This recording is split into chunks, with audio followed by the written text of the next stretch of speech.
Pemimpin yang tegas, pemimpin yang cakap, insya Allah tidak ada yang sulit.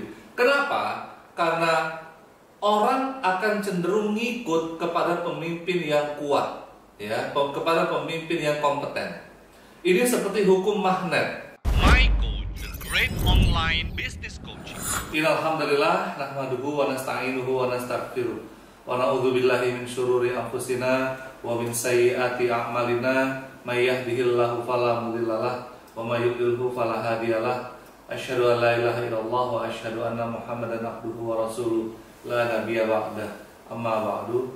Alhamdulillah Bapak Ibu semuanya yang dirahmati Allah dimanapun berada di seluruh Indonesia. Alhamdulillah kita diberikan kesehatan, kesempatan dan waktu untuk bisa kembali bertemu di sesi tunas bantu UMKM naik kelas, dan sekarang sudah ada yang premiumnya, ya, di mana Bapak Ibu bisa langsung berinteraksi dengan saya, bisa langsung bertanya jawab secara langsung di tunas premium. Nah, malam hari ini pembahasannya luar biasa sekali. Kita sudah sampai di episode ke-11, menjadi pemimpin yang tegas namun dicintai.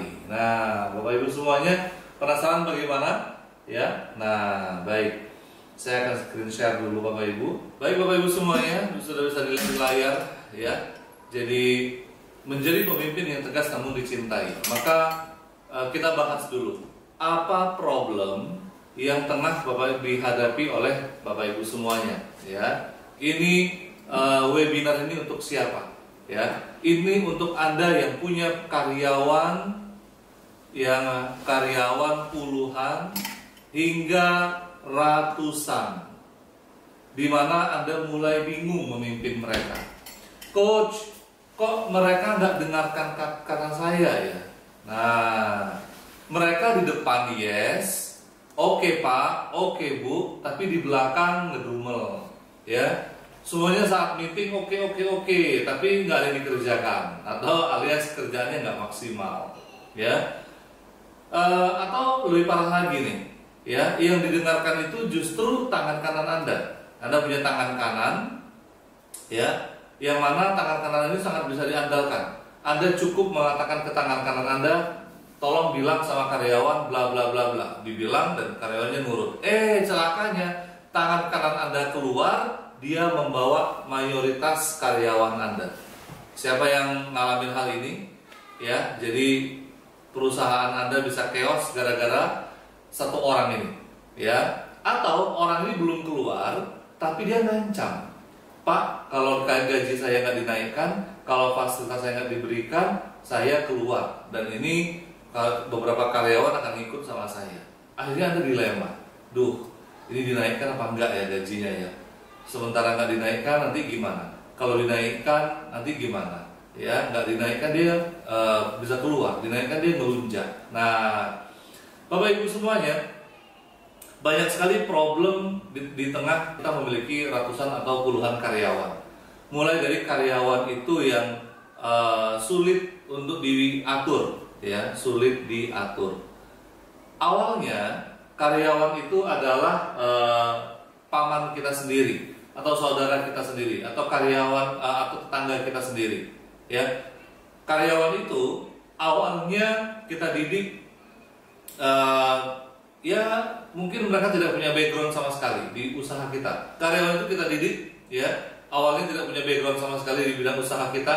Mungkin usaha kita kuliner, mungkin usaha kita jual retail, mungkin usaha kita itu B2B, mungkin usaha kita itu apapun itu, ya, mereka kita didik.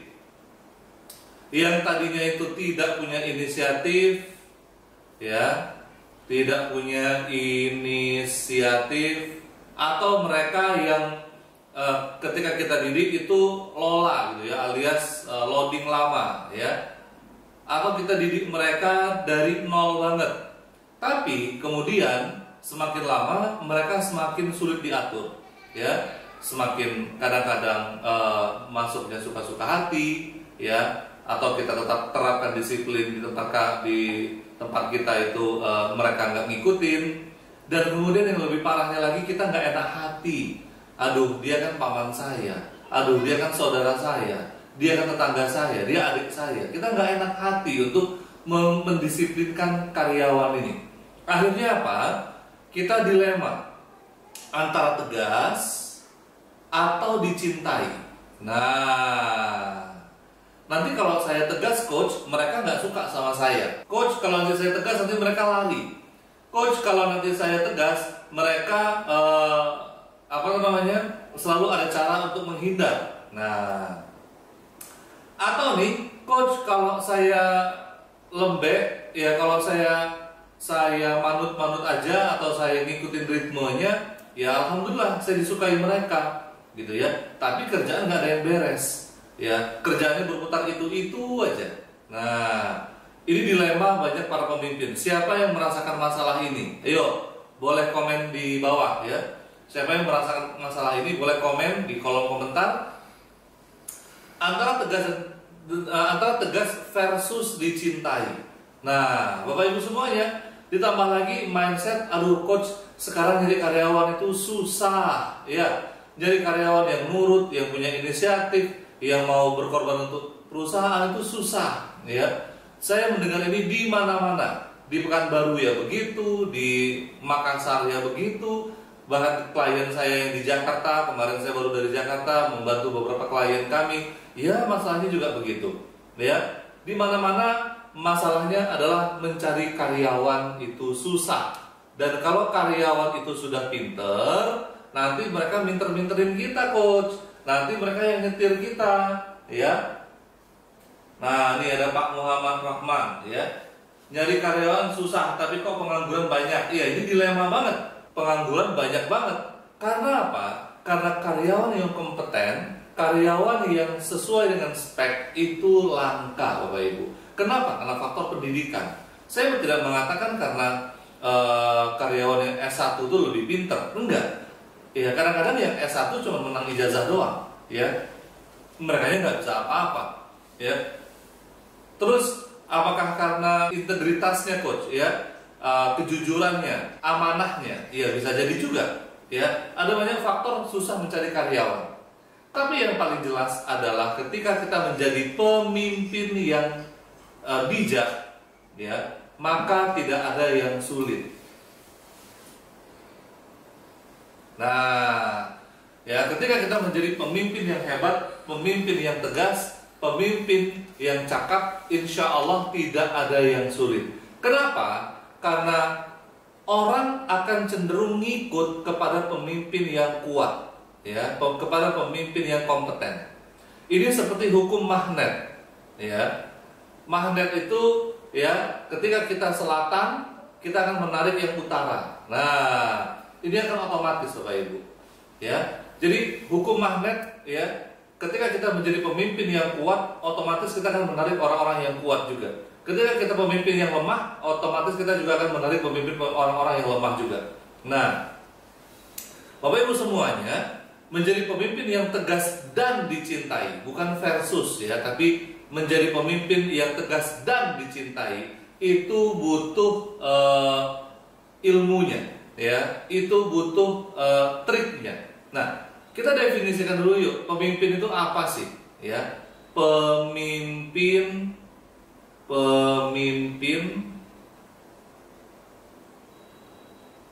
versus pimpinan. Nah, versus pimpinan. Nih, ya. Nah, kalau boleh kita sebut, ya, pemimpin itu bahasa lainnya adalah leader. Ya, pimpinan itu adalah bos. Kadang-kadang orang sering salah artikan. Leader itu supervisor. Bedanya manager supervisor apa coach, ya? Kalau supervisor itu level, ya, jenjang karir. Ada staff, ada supervisor, ada manager, GM dan direktur, ya. Tapi kalau leader adalah pemimpin, itu bahasa Inggrisnya aja, ya. Tapi kalau pimpinan itu atasan atau bos. Nah, pemimpin mereka adalah orang-orang yang merangkul bawahannya, ya, merangkul bawahannya. Jadi mereka berkata, yuk kita kerjakan.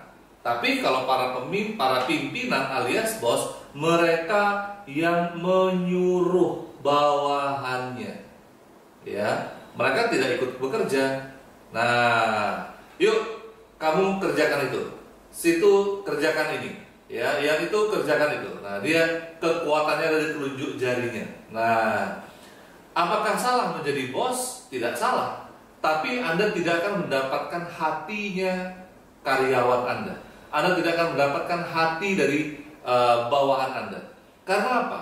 Karena hanya pemimpinlah yang mampu menyentuh hati karyawan kita. Sementara pimpinan hanya sekedar menyuruh fisiknya saja, hanya memiliki fisiknya saja. Ya, orang itu nurut karena dibayar, orang itu nurut karena diancam nanti kalau enggak gajinya nggak dinaikin. Dia punya power, ya. Pimpinan itu atau bos itu dia diangkat. Nah, dia ditunjuk, diangkat, ya. Sementara pemimpin dia mengangkat. Nah, oke, ya. Nah, maksudnya mengangkat gimana, coach? Ya, kepercayaan itu dia yang berikan kepada bawahannya. Bawahannya itu mengangkat leader tadi dengan kesungguhan, dengan sukarela. Mereka mengikuti pemimpin itu tanpa ada syarat apapun. Saya kasih contoh, ya. Ini ada dua orang, ya. Ada seorang anak SMA dan ada seorang guru. Iya. Seorang guru, dia diangkat oleh kepala sekolah, ya, dia diberi mandat untuk mengajar di kelas. Nah, untuk mengajar di kelas. Tapi pertanyaannya, kenapa ada sebagian anak yang cabut dari kelas, cabut dari sekolah untuk mengikuti si anak SMA ini? Ya, bahkan kawan-kawannya cabut, rela tawuran, bertaruh nyawa demi hanya seorang anak SMA ini. Kenapa? Karena pemimpin sesungguhnya adalah anak SMA tadi, ya. Pemimpin sesungguhnya bukan guru tadi. Nah, guru ini hanya diangkat saja, hanya diberi mandat saja. Tapi pemimpin yang sesungguhnya yang sesungguhnya adalah anak SMA tadi. Pertanyaannya, kenapa kok anak SMA ini bisa jadi pemimpin? Ya, bisa memimpin kawan sekawanan ini. Ya, karena dia punya yang satu hal, yaitu pengaruh. Pengaruh. Ini yang membedakan bos dengan pemimpin. Anda harus melihat di dalam tim Anda, di dalam perusahaan Anda, siapa yang punya pengaruh kuat? Ya, apakah pengaruhnya itu ke arah yang positif atau ke arah yang negatif? Ya, semuanya sama-sama pengaruh. Tadi saya ceritakan tentang seorang anak SMA yang ngajak kawannya cabut, yang ngajak kawannya membuli orang lain, yang ngajak kawannya tawuran. Dia punya pengaruh tapi ke arah yang negatif. Bayangkan kalau dia punya pengaruh ke arah yang positif, dia ngajak kawan-kawannya untuk diam, untuk menaati guru, ya, untuk mengikuti aturan, itu kan luar biasa sekali. Ya, nah sekarang di dalam tim Anda, siapa yang punya pengaruh, baik itu pengaruh positif atau pengaruh negatif? Nah, ketika Anda tidak punya pengaruh atas tim Anda atau pengaruh Anda lemah, ya, fenomenanya seperti yang saya katakan tadi, orang iya di depan Anda, tapi no di belakang Anda. Nah, ini sulit banget kalau udah sampai seperti ini, Bapak Ibu. Anda harus solusinya menaikkan pengaruh Anda, ya, atau Anda harus mencari orang yang mampu mempengaruhi tim Anda ke arah yang positif tadi.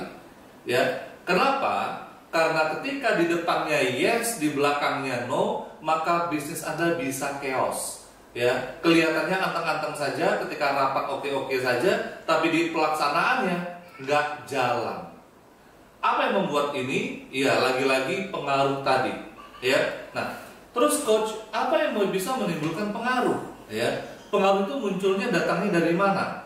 Ya, pengaruh itu munculnya, ya, datangnya dari yang pertama adalah kepedulian kita, kepedulian terhadap orang yang kita pengaruhi, ya, pengaruhi ini terhadap orang yang kita pengaruhi. Saya kasih contoh, ya, Bapak Ibu, kita ini sedang lagi makan, ya, misalnya ini kita lagi makan di restoran, gitu ya.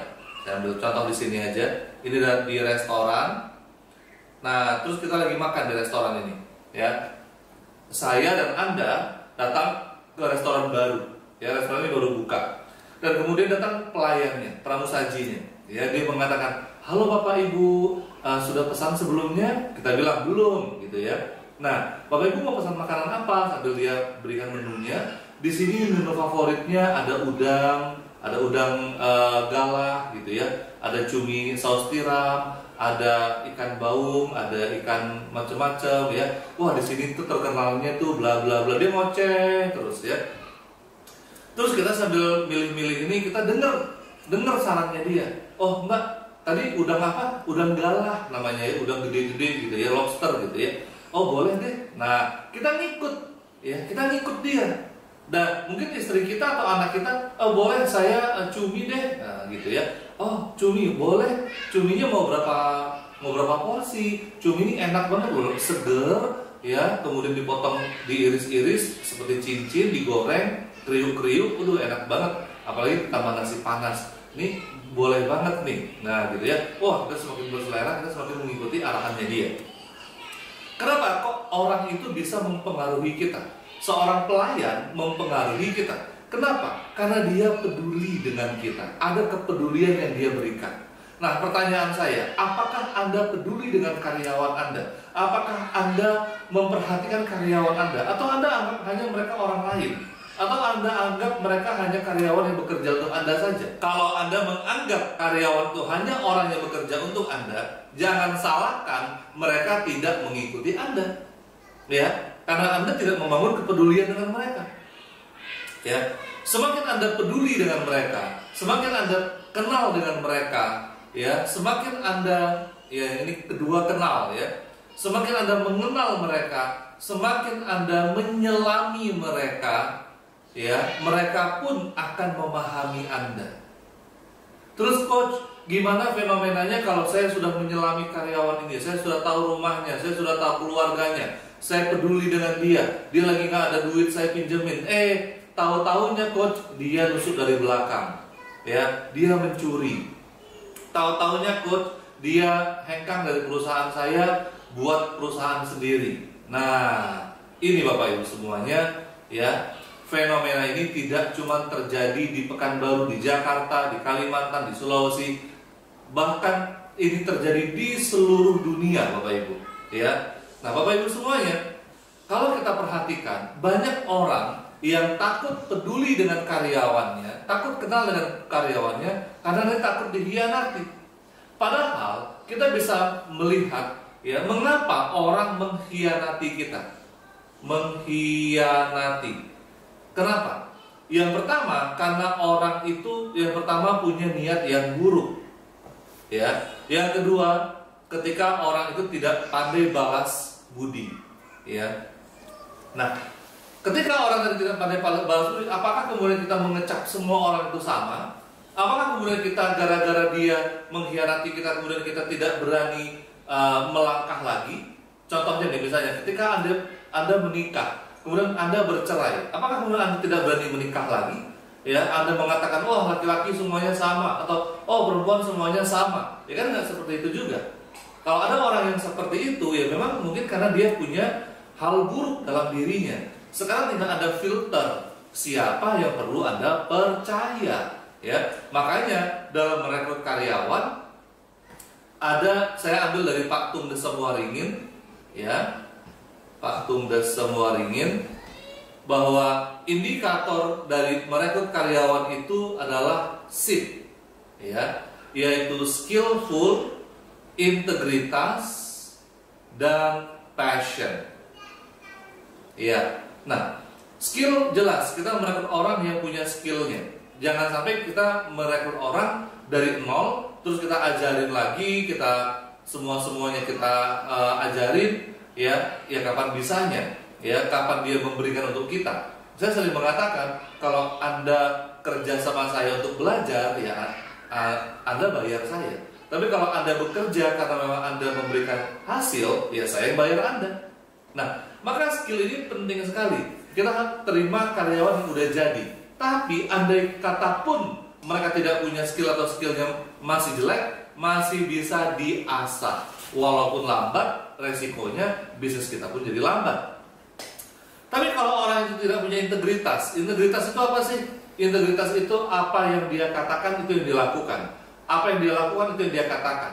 Ya, integritas ini tercampur di dalamnya adalah amanah, ya, kemudian kejujuran, ya, etika, ya. Nah, kalau orang itu tidak punya integritas, siap-siap, ini adalah orang-orang yang bakal menikam kita dari belakang. Nah, orang itu pada dasarnya Bapak Ibu, mau siapapun dia, ya, ketika kita peduli dengan mereka, kita kenal, kita menyelami mereka, mereka akan dengan sepenuh hati menolong kita. Nah, jadi ya kita kembali lagi ke sini, ya, para pemimpin tadi, ya, mereka itu dibantu oleh timnya, oleh karyawannya dengan sepenuh hati. Sementara bos tidak, ya, bos ya diikuti hanya karena jabatannya saja. Di luar jabatan itu orang tidak mau ngikutin dia lagi. Nah, jadi jelas ya, yang harus Anda jadikan itu adalah pemimpin. Anda harus jadi leader, ya. Nah, pemimpin itu dia menentukan arah, ya. Sementara pimpinan, ya, dia hanya mengikuti arah itu, ya. Mengikuti arah dari siapa? Dari atasannya lagi, ya. Dia meminjam pengaruh dari atasannya lagi, ya.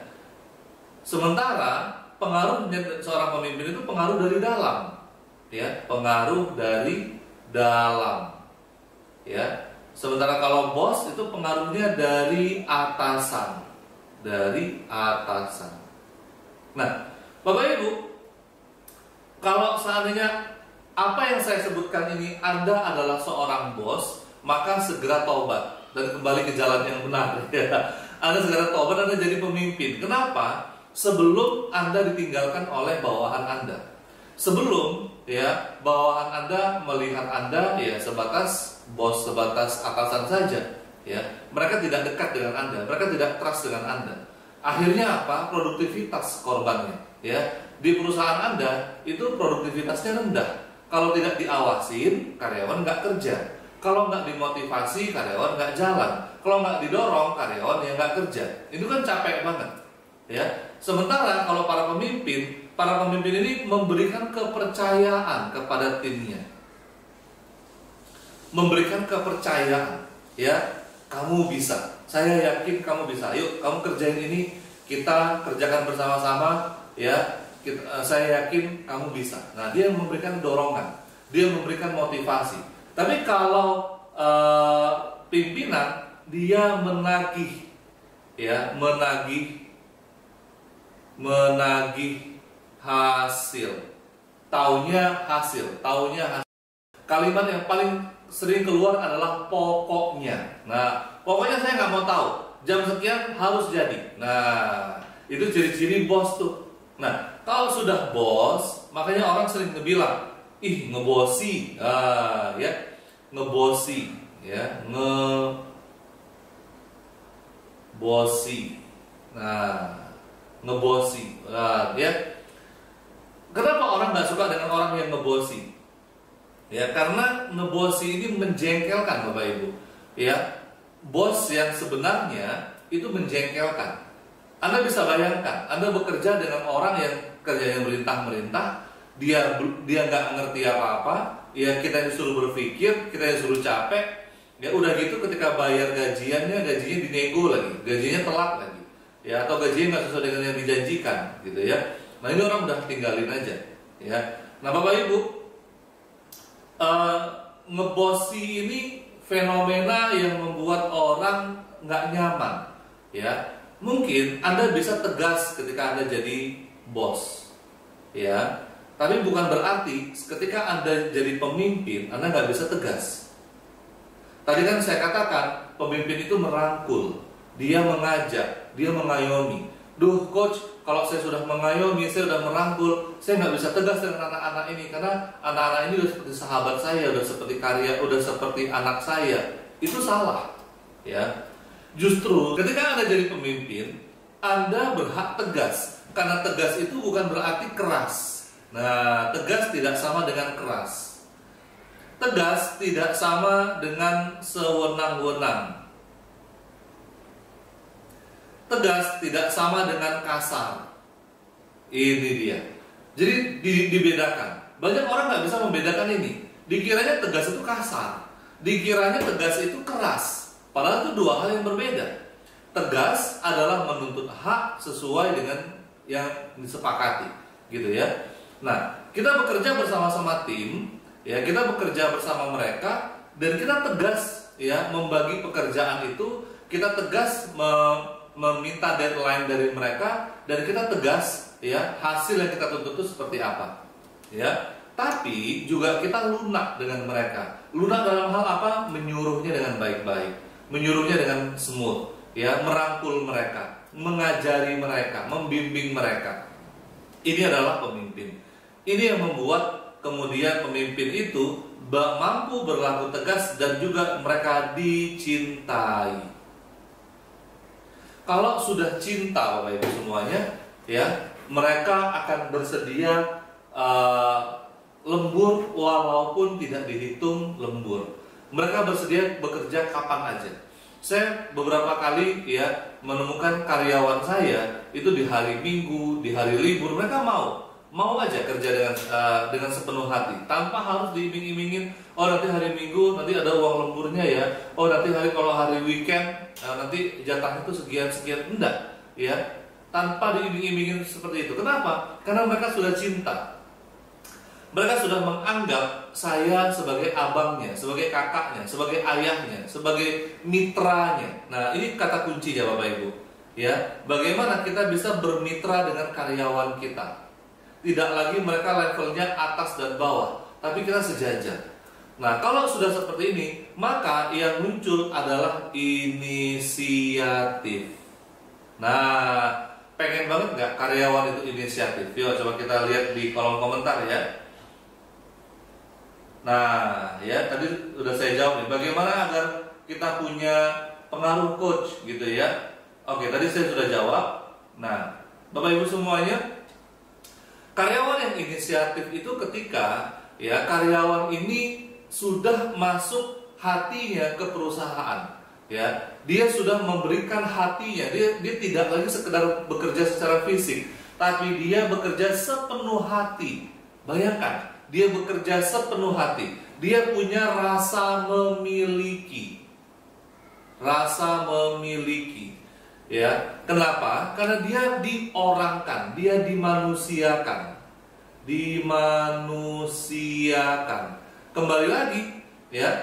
Nah, bagaimana kita bisa punya pengaruh tadi? Ya, yaitu kita peduli dengan mereka. Kita kenal siapa mereka, kita menyelami mereka. Kita tahu kebutuhan mereka. Dan ketika kita tahu kebutuhan mereka, contohnya nih, ya, kita punya karyawan, yang satu punya anak 3, yang satu masih bujang. Mungkin gajinya sama, tapi mungkin perhatian yang kita berikan ke karyawan yang anak 3 tadi, kita bisa lebihkan makanan, kita bisa kunjungi rumahnya, kita bisa kenal dengan anak dan istrinya, kita kasih sesekali itu uang jajan untuk anaknya, sesekali aja, ya. Ini menyentuh hati mereka. Ya, saya punya klien, ya. Saya menyarankan beliau untuk memberikan hadiah kepada karyawan di momen-momen tertentu. Ada satu kali karyawan itu hamil, ya. Kemudian saya sarankan coba dibelikan susu untuk ibu hamil. Diberikan susu untuk ibu hamil dan karyawan itu merasa tersentuh banget, ya. Setelah karyawan itu selesai melahirkan, karyawan itu kembali bekerja, dia bekerja dengan sepenuh hati, ya. Bahkan saking luar biasanya karyawan tadi yang setelah melahirkan tadi, dia lebih giat kerjanya dibandingkan dengan karyawan yang belum menikah. Kenapa? Karena dia punya rasa memiliki. Padahal tidak dibagi saham, padahal tidak dibagi kepemilikan, ya. Nah, inilah dia Bapak Ibu, ya. Kita perhatian dengan mereka. Nah, Bapak Ibu semuanya yang dirahmati Allah, ya. Ketika kita menjadi pemimpin yang seutuhnya, kita punya kewajiban, ya, kewajiban yang harus dimiliki, yang harus diemban oleh setiap pemimpin. Apa itu? Yang pertama, kita menentukan arah kemana bisnis ini akan berjalan. Maka penting bagi Anda untuk menyusun timeline atau grand plan kemana bisnis ini Anda akan bawa. 5 tahun lagi Anda akan sampai di mana? Ya, 10 tahun lagi bisnis ini akan jadi apa? Kalau Anda nggak punya, Anda hanya terjebak dengan keseharian yang itu-itu saja. Bangun tidur, pergi ke tempat usaha, terus buka toko, Anda nunggu bersama karyawan Anda, nunggu pelanggan. Ya, Anda nggak punya arah. Ya, siap-siap Anda ditinggal, Bapak Ibu. Kenapa? Karena hanya orang yang tidak punya inisiatif, orang yang level rendahan, mereka yang tidak ingin berkembang. Ya, kalau ada bahasanya, ya, tidak semua, kayaknya nggak ada orang yang selamanya pengen jadi karyawan. Itu menurut saya pepatah yang keliru. Banyak banget orang yang selamanya ingin jadi karyawan, yaitu orang-orang yang nggak pernah ingin berkembang, orang-orang yang monoton. Nah, kalau Anda seperti itu, Anda nggak punya arah yang jelas dalam bisnis Anda, ya, Anda bekerja dengan orang-orang yang tidak ingin berkembang, ya udah, selamat, bisnis Anda akan punah dengan waktu, ya. Nah, Anda harus punya arah, ya. Ketika kita menyusun goals ini, kita susun dengan akronim SMART, ya. Apa itu SMART, Coach? Gitu ya. Spesifik, goal yang harus Anda punya, spesifik, ya. Measurable. Measurable itu bisa diukur, ya, bisa diukur. Kemudian achievable, realistik, dan timely. Nah, Anda harus punya arah yang jelas. Contoh, ya, dalam tahun depan kita akan meningkatkan omset 2 kali lipat. Berarti, ya, kalau omset naik 2 kali lipat, contohnya, misalnya, kalau omset Anda saat ini adalah 1 miliar, ya, tahun depan Anda ingin 2 miliar. Logikanya, kalau tahun depan 2 miliar, Anda naik, ya, 100%, ya, bisnis Anda, ya, maka per bulan itu harus naik berapa persen? Ya, misalnya per bulan itu naik 10% per bulan. Per bulan.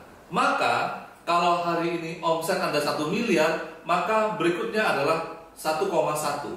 Berikutnya 1,2, 1,3 dan seterusnya. Bagaimana cara mengachieve? Bagaimana cara mencapai target itu, gitu ya? Cara mengachieve-nya dengan strategi, misalnya ada iklan di Facebook, Anda naikkan budget iklannya. Kemudian pelayanannya Anda tingkatkan. Bagaimana pelayanan yang Anda bagaimana cara meningkatkan pelayanannya? Anda bisa ukur pelayanan dari tim Anda, ya. Bagaimana ketika Anda ukur pelayanan itu dari yang tadinya skornya 3 menjadi 4 atau menjadi 5, sehingga konsumen Anda puas dan itu repeat order lagi. Kemudian strateginya dengan pengelolaan database, ya. Nah, kemudian realistis. Maksudnya realistis adalah wajar nggak sih pertumbuhan omset itu 10% per bulan? Anda harus lihat dengan kemampuan tim Anda, ya. Kemudian timely, ada waktu yang ditentukan. Nah, Bapak Ibu semuanya, ini yang wajib Anda miliki ketika Anda jadi pemimpin. Yang kedua, ya, ketika Anda menjadi pemimpin, wajib yang harus Anda miliki adalah kemampuan melihat peluang. Ya, peluang. Anda harus melihat di mana peluang. Nah, ini ada Pak Suprapto. Wah, Pak Suprapto ikut nih. Masya Allah, luar biasa Pak Suprapto. Ini izin bertanya, Coach, bagaimana cara kita sebagai pemilik usaha bisa menciptakan pemimpin-pemimpin hebat di bisnis kita agar bisa didelegasikan pekerjaan-pekerjaan sehingga kita bisa mengerjakan hal-hal strategis. Wah, ini luar biasa banget. Pertanyaannya ini Pak Suprapto luar biasa sekali. Ini dijawab besok di judul kita, yaitu 5 level kepemimpinan. Ya, 5 level kepemimpinan. Nah, bagaimana kita belajar dari yang tadinya levelnya jadi bos, ya, kemudian menjadi pemimpin yang sebenarnya, menjadi pemimpin yang produktif, mencetak para pemimpin, dan akhirnya kita menjadi pemimpin abadi, ya. Itu kita bahas besok di 5 level kepemimpinan, ya. Nah, Bapak Ibu semuanya, ya, kewajiban kita sebagai pemimpin adalah kita melihat peluang. Peluang apa, Coach? baik itu peluang positif atau peluang negatif. Ya, peluang terjadinya chaos atau peluang terjadinya pertumbuhan yang eksplosif, ya. Nah, Bapak Ibu semuanya, banyak orang yang tidak peka sebagai pemimpin. Dipikirnya ya situasi itu aman-aman saja, semuanya itu berjalan dengan baik. Padahal ada budaya di organisasi Anda yang toksik, di mana ada budaya senioritas, ada budaya saling sikut menyikut, ada budaya saling gosip menggosip, bahkan leadernya pun juga digosipin, ya, atasannya digosipin, ya, ownernya digosipin, gitu ya. Nah, kalau Anda tidak bisa membaca peluang ini dan ini menggerogoti bisnis Anda, siap-siap bisnis Anda akan chaos, ya. Nah, kemudian Anda juga harus bisa melihat peluang positif. Bagaimana peluang positif ini, ya, yaitu mungkin peluang naik omset, ya, peluang tren yang sedang yang sedang terjadi, ya, peluang di mana tim Anda ini ada yang berpotensi menjadi pemimpin, ya. Nah, peluang ini muncul ketika Anda berpikir dengan tenang, Bapak Ibu. Makanya pemimpin itu tidak disibukkan dengan hal-hal perintilan, ya. Nah, ini ada pertanyaan lagi, ya, Pak Dedi. Pernah menerapkan hal serupa, tapi bingung juga kalau menemui tipe orang atau karyawan dengan tipe asal Bapak senang. Oh iya, saya kadang masih terkecoh saat saya menerapkan kekeluargaan, malah setiap masalah kekeluargaan selalu berkeluh kesah kepada saya. Gimana menghadapi orang tipe seperti ini? Baik, seperti yang saya bahas tadi, Bapak Ibu semuanya, ya, ketika kita punya value kekeluargaan tadi, ya. Nah, kita punya value kekeluargaan tadi, bukan berarti kemudian kita lembek. Bukan berarti semuanya itu bisa, ya, Anda lihat ya, kekeluargaan itu, ya, kekeluargaan. Nih, Bapak Ibu, kekeluargaan. Keluarga yang harmonis itu apa sih? Ada bapaknya, ada ibunya, betul kan ya? Dan di situ ada budaya yang terbangun, ya, ada anak-anaknya, kan gitu ya. Nah, ini kan cerminan perusahaan kecil, ya, di dalam keluarga kita, ya. Ketika kita ingin menyelesaikan masalah, contoh anak sulung kita bermasalah, dia mungkin berkelahi di sekolahnya. Bagaimana pembacahan kita? Tentu kita panggil anak kita ajak dia bicara, ya. Kemudian kita gali masalahnya, akar masalahnya apa. Ketika dia salah, ya dia berhak diberi hukuman, dia berhak diberi pengertian. Ketika dia ternyata tidak salah, mungkin dia yang dibully, ya kita cari kebenarannya, ya justru kita membela dia, ya. Jadi jangan salah mengartikan kekeluargaan, Bapak Ibu. Banyak orang salah mengartikan kekeluargaan, akhirnya dia jadi lembek. Ya, dan akhirnya semua karyawan itu curhat sama dia, ya, sedikit-sedikit minjem uang, terus nanti nggak bayar. Itu bukan kekeluargaan, Anda diperalat orang namanya.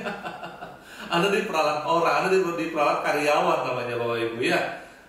Kekeluargaan itu adalah Anda merangkul mereka, Anda memahami mereka, tapi tetap ada peraturan. Maka dari itu, ya, Anda tetap perlu yang namanya peraturan perusahaan.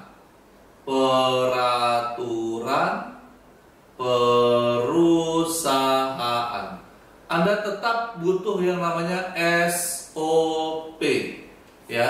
Karena apa? Karena dengan adanya peraturan perusahaan, dengan adanya SOP, ya, ada pagar, ya, yang kemudian di sana kita sama-sama nurut dengan peraturan itu.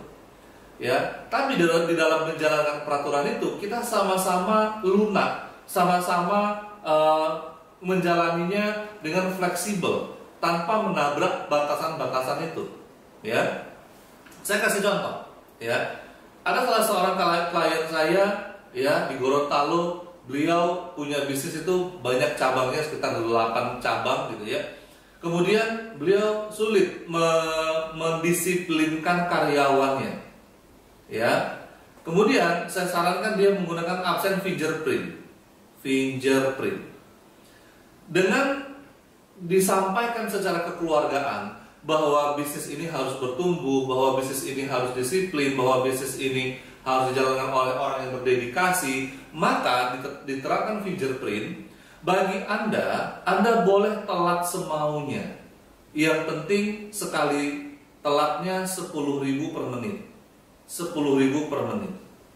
Anda ingat bahasanya. Anda boleh telat semaunya, yang penting telat bayarannya itu atau dendanya 10.000 per menit. Ya. Nah, ini disampaikan dengan kekeluargaan, disampaikan dengan baik-baik. Akhirnya apa? Tidak ada satupun karyawan yang berani telat. Kenapa? Karena kita tegas. Tapi kita juga tidak menghukum mereka yang telat. Anda telat ya, terus kita marah-marahin. Enggak, dia cukup bayar aja. Ketika dia bayar, itu akan menjadi kesakitan tersendiri bagi dia. Ya, ketika dia bayar itu, dia akan merasa, aduh, sayang banget ya. Ternyata setelah direkap absen, ya, rekap absensi, ya, rekap absensi, ternyata telatnya itu bisa 1 jam. Waduh, 60 menit, ya, dikali 10.000, akhirnya bayar 600.000, ya, total potongannya 600.000. Menyakitkan nggak buat dia? Itu menyakitkan.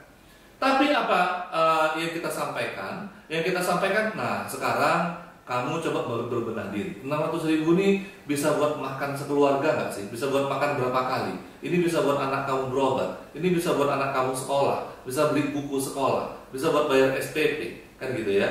Nah, jadi kita di sana tegas, tapi kita tidak marah-marah, kita tidak keras, kita tidak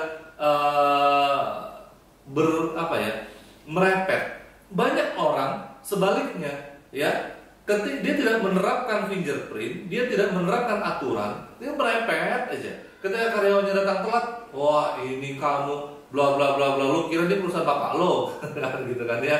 Wah ini kenapa kamu terlambat, ini jam berapa sekarang, bla bla bla bla, merepet aja, ya. Tapi nggak ada solusinya. Ya besok karyawannya begitu lagi, besok karyawannya begitu lagi. Tapi ketika kita punya peraturan perusahaan, kita punya SOP, ini pagar yang memagari bisnis kita, Bapak Ibu semuanya, ya. Nah, jadi kita kembali lagi ke sini, ya. Sebab Anda sebagai leader wajib tenang, wajib melihat bisnis Anda secara helikopter view. Agar apa? Agar Anda bisa melihat peluang tadi dan bisa mengeksekusinya. Ketika ada peluang negatif yang terjadi dalam bisnis Anda bisa antisipasi sedari dini. Ya, ketika ada peluang positif, Anda juga bisa mengambil peluang itu. Ya, itu kewajiban yang ada di pundak Anda.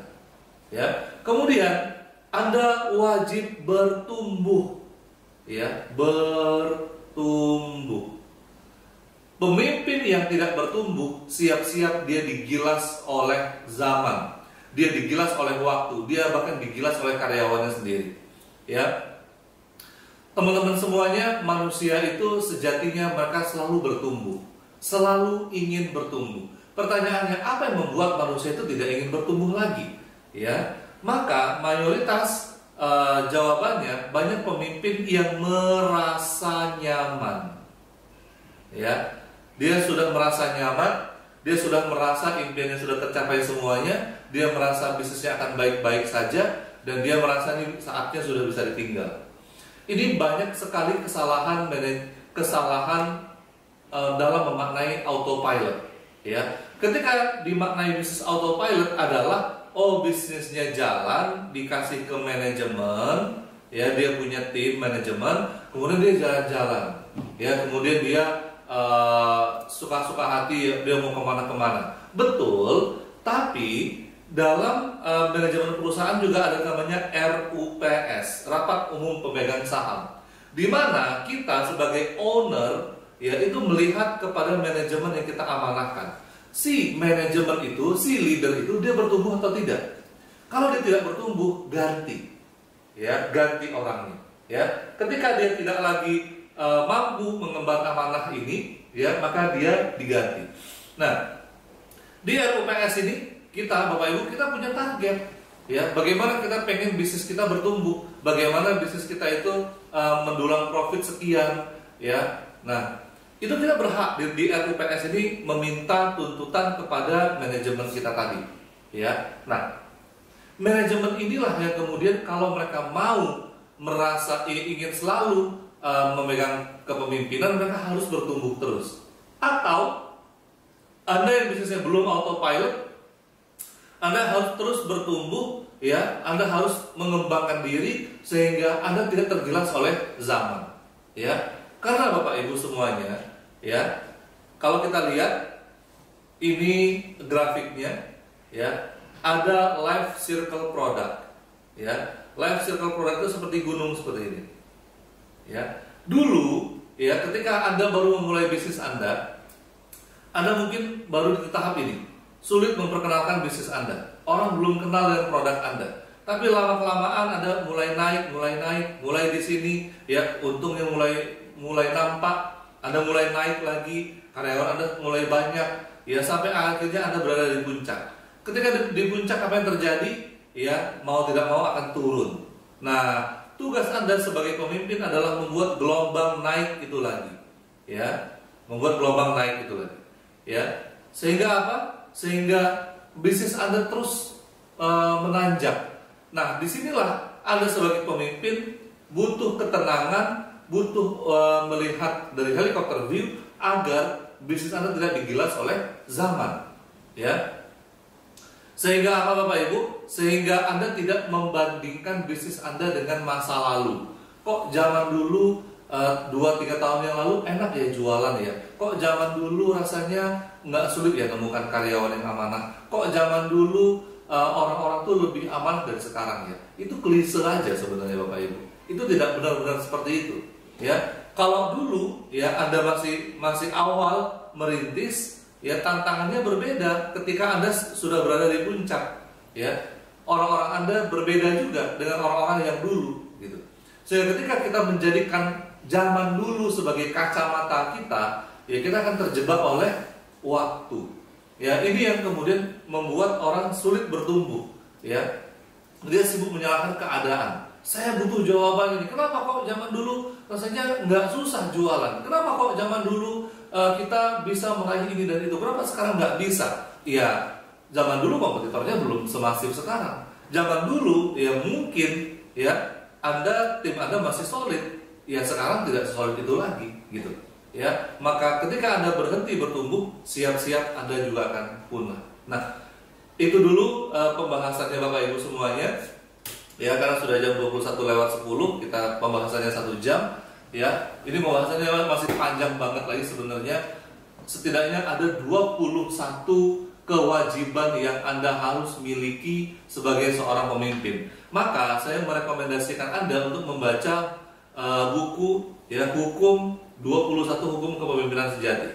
21 Hukum Kepemimpinan Sejati dari John C. Maxwell. Saya membaca buku ini kira-kira 17 tahun yang lalu, ya, dan itu sangat merubah hidup saya. Ini bukunya, ya, saya punya yang ini nih. Nah, ini ya, ini zaman saya masih merintis, zaman saya masih 17 tahun yang lalu saya ketemu dengan buku ini, dan buku ini betul-betul mengubah hidup saya. Ada 21 poin, dan kalau kita bahas bisa sampai pagi, Bapak Ibu semuanya. Ada hukum pertumbuhan yang eksplosif, ada hukum E.F. Hutton, ada hukum daya tarik menarik, ya, ada hukum kesesuaian, ya, ada banyak sekali hukum yang dibahas di sana, dan semuanya Bapak Ibu adalah prinsip-prinsip basic dalam kepemimpinan. Semakin bijak Anda memimpin, semakin mudah Anda akan menggerakkan tim Anda. Tapi sebaliknya, semakin Anda menjadi bos, semakin sulit Anda menggerakkan tim Anda. Semakin tim Anda juga hitung-hitungan dengan Anda. Bos, saya dapat apa? Kalau saya kerjakan itu, saya digaji berapa? Kalau saya kerjakan itu, lemburnya bagaimana? Nah, itu kan nggak enak banget Bapak Ibu ya. Tapi ketika Anda berhasil mengambil hatinya mereka, Anda berhasil membangun trust dengan mereka, mereka mau mengikuti kemanapun Anda berlayar. Mereka siap, gitu ya. Dan Bapak Ibu semuanya, bagi Anda yang ingin konsultasi lebih lanjut dengan saya, silakan hubungi nomor saya langsung di 0813 717 90331. Ini nomor official kami. ya. Dan mohon maaf kalau slow respon karena banyak banget chat yang saya harus balas ya, yang chat saya baca satu persatu. Kadang-kadang balas 1 hari 2 hari, tapi insya Allah saya akan balas. Dan bagi Bapak Ibu yang ingin ikut pembahasan ini lebih dalam lagi, kita punya namanya Tunas Premium. Sekian dari saya, akhirul kalam. Kita tutup dengan doa kafaratul majelis supaya berkah. Subhanakallahumma wa bihamdika asyhadu an la ilaha illa anta astaghfiruka wa atubu ilaik. Assalamualaikum warahmatullahi wabarakatuh.